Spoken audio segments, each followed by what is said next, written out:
Harley. Harley. Harley. Holly. Annie. Sammy. Annie. Good. All right, who's next?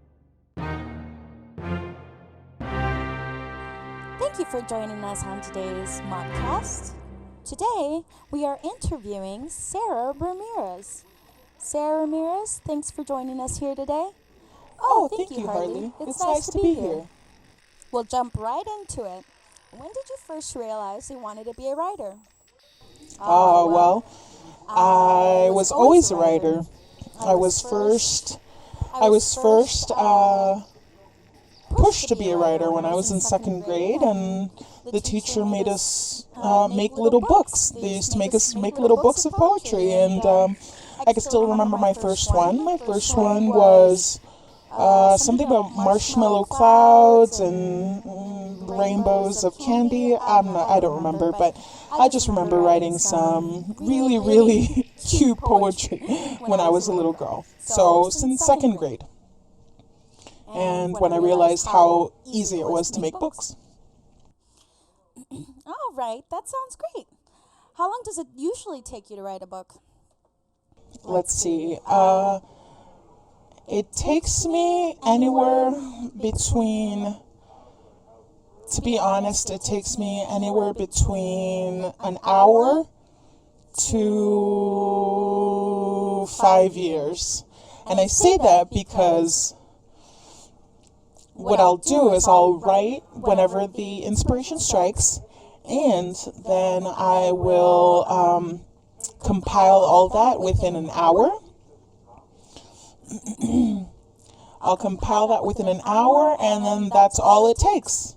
All it takes is just 1 hour of compiling, let's say, 3 years worth of work.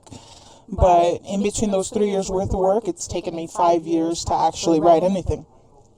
Wow, that's a long time, Sarah. What's your work schedule like when writing? Well, like I said, my work schedule is basically 5 years of here and there. I could write something in a notebook. I could write something on notes on my phone. I could write something in my documents. I could tell something to a friend, and they'll remind me of it later. Conversations I jot down. So I don't have a work schedule. I don't consider it work. I consider it fun. So all the time, I'm always on. Always on? What does that mean? Oh, that just means that there's no rest for the weary. Or what is that one? Do what you love and never work a day in your life. But it's like do what you love and work every day of your life. So. All right.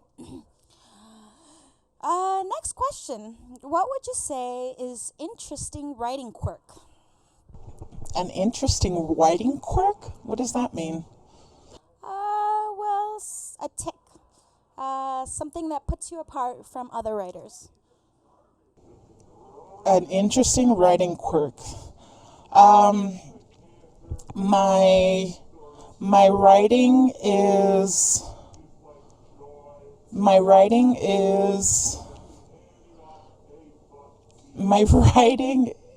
is all stream of consciousness. So stream of consciousness. So I basically write what's on my mind. Sometimes it gets hot and heavy. Sometimes it gets transcendental, meta.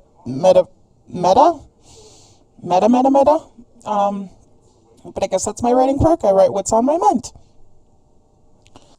Nice. How do you get books published? Oh, well, that one's easy. And I've told people how to do it. It's like the easiest thing to do. All you have to do is, well, the way I do it is I self-publish. All I do is go to a provider like KDP, and I put in my book information, upload the manuscript, make sure I do my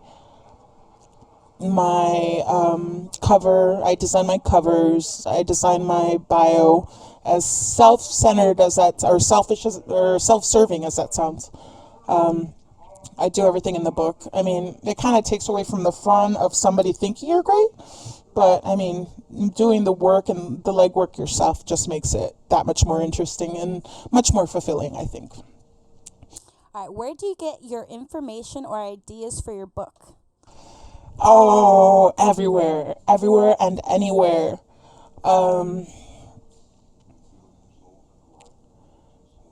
Where do I get my information or ideas? Friends.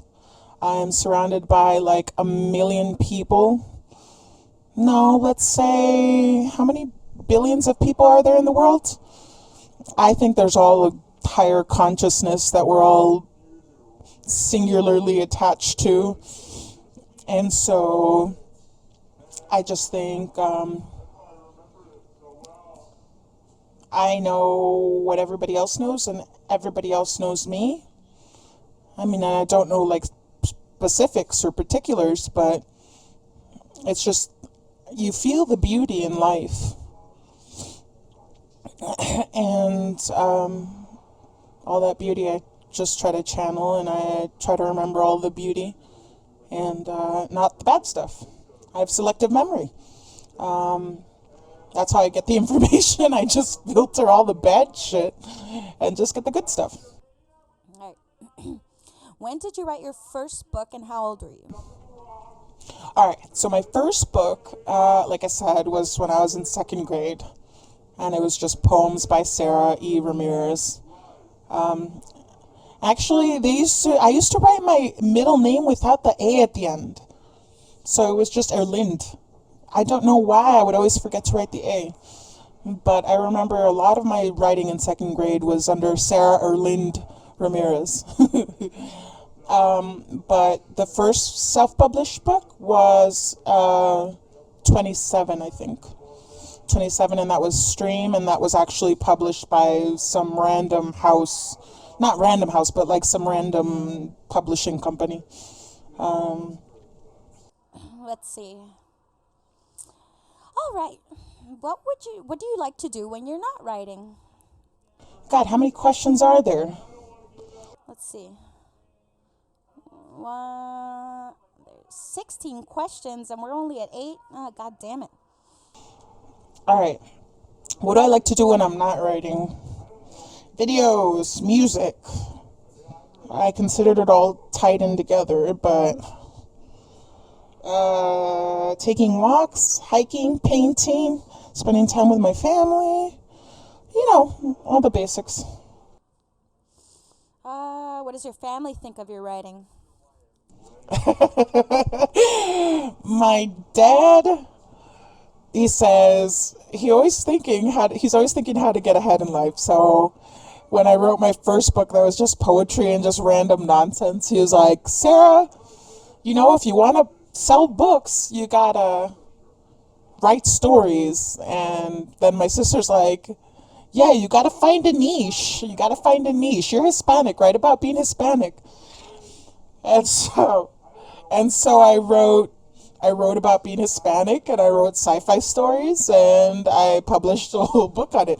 Granted, it's not edited as nice as it should be, but that's just because I write something once and then I forget about it.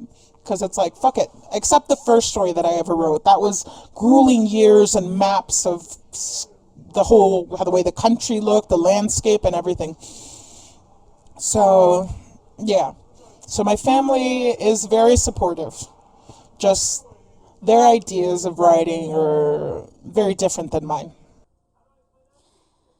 And let's see, what next? What was one of the most surprising things you learned in creating your books?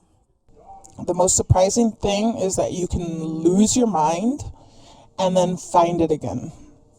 And when you're losing your mind, it's very hard to remember that there's always the light at the end of the tunnel. It's very hard. I almost lost it a few times, indefinitely. But here I am. How many books have you written, and which is your favorite? I've written 5. No, that's a lie. I've written 4. That's a lie. I've written 3. So I wrote Stream. That was the first one. And then I wrote Seamstress and Seamless Entanglement, and then I combined those into one. So that was 4, but it was really 2 because I combined those. And then Blot is, oh no, and then there was the Impossibility of an Unstatistical Universe. That was my second, I think, or my third. I don't remember. And so then this would be my 4th. Blot's my 4th, because it's all new writings. Well, throughout. All right. Okay, how many more questions? Oh, which one was my favorite?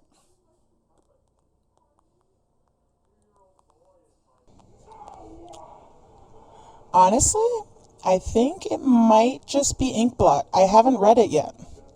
I wrote it, yeah, but I haven't read it yet. So I'm waiting to get the printed copy.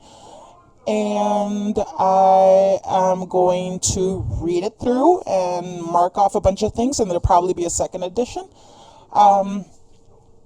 But, you know, I would want to say that it's my sci-fi stories, but that shit is a labor of love. That's not even like fun stuff. That's not even like fun to me. Short stories, what's fun to me is just verbal diarrhea is what's fun to me. Yeah. So, I mean, I had the most fun with the short stories, planning the society and the personalities and the jobs and the teachers and the professors and the types of jobs, the types of communities, all that shit was fun. I mean, even designing the city planning and all that was great. So it could have been the short stories, but no, verbal diary is best, and my poetry is what I think is golden sometimes. I get some diamond in the roughs out there, and I just blow myself away sometimes. All right. Do you have any suggestions to help me become a better writer? If so, what are they? Ah, shit. That's a fucking tough one. Better writer? There is no wrong writer. There's no better and best. There's no...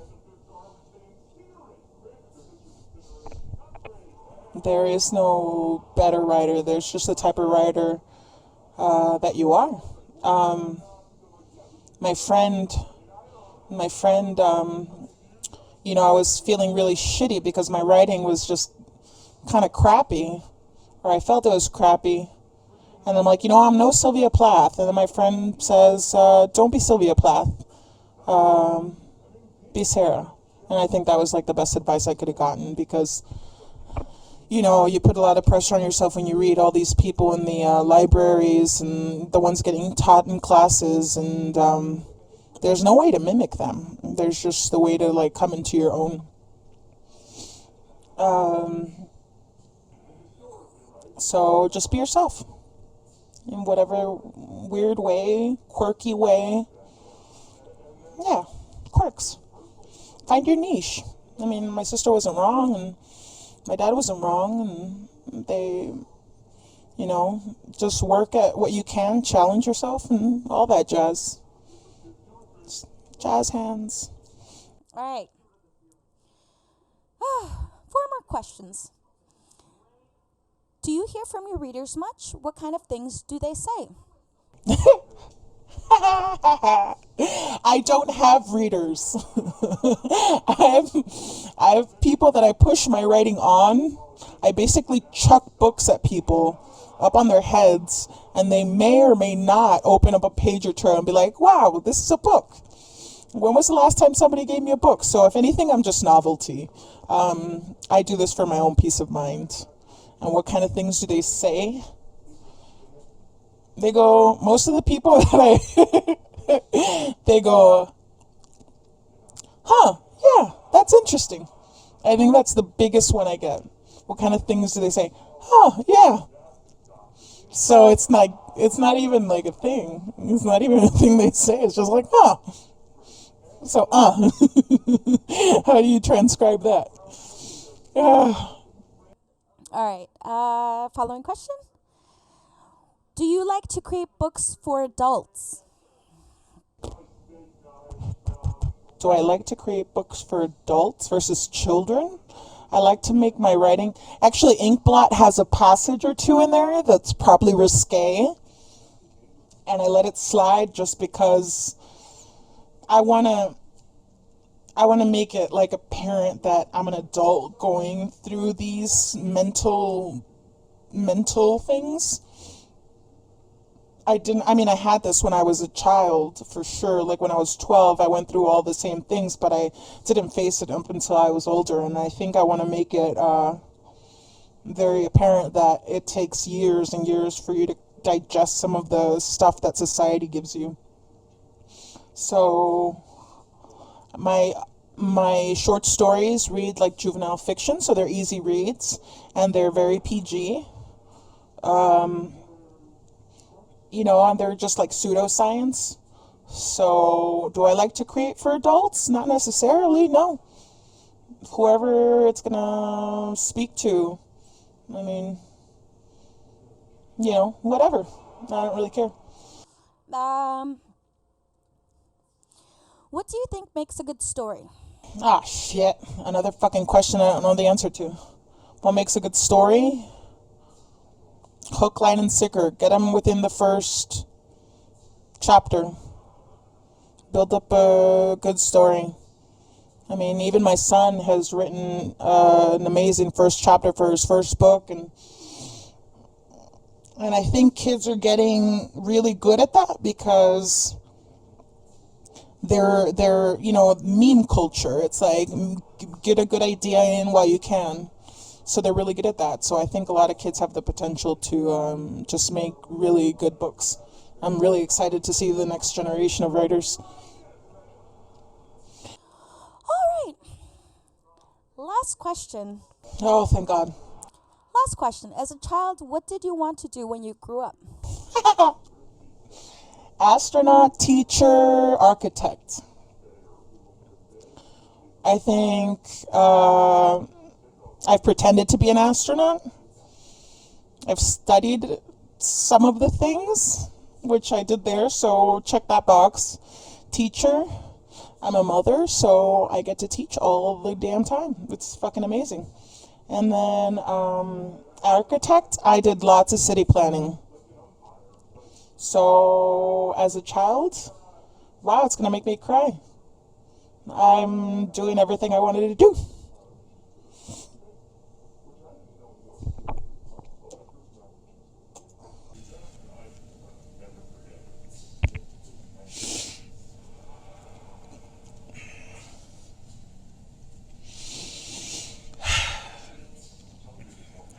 And that's pretty much all.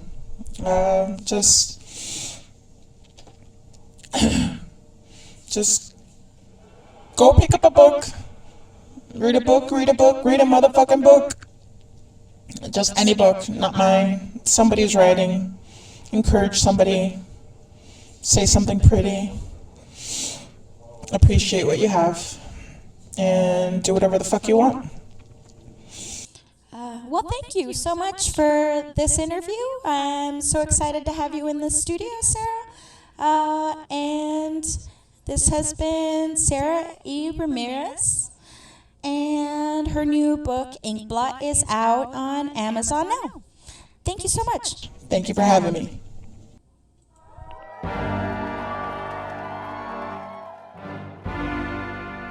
This has been another edition of The Best of the Apocalypse on WRST, founded by the Hugh G. Dick Foundation, with contributors of Hardly Any Good and producer Lee V. Malone. WRST. One is too many and two is not enough. See you next time.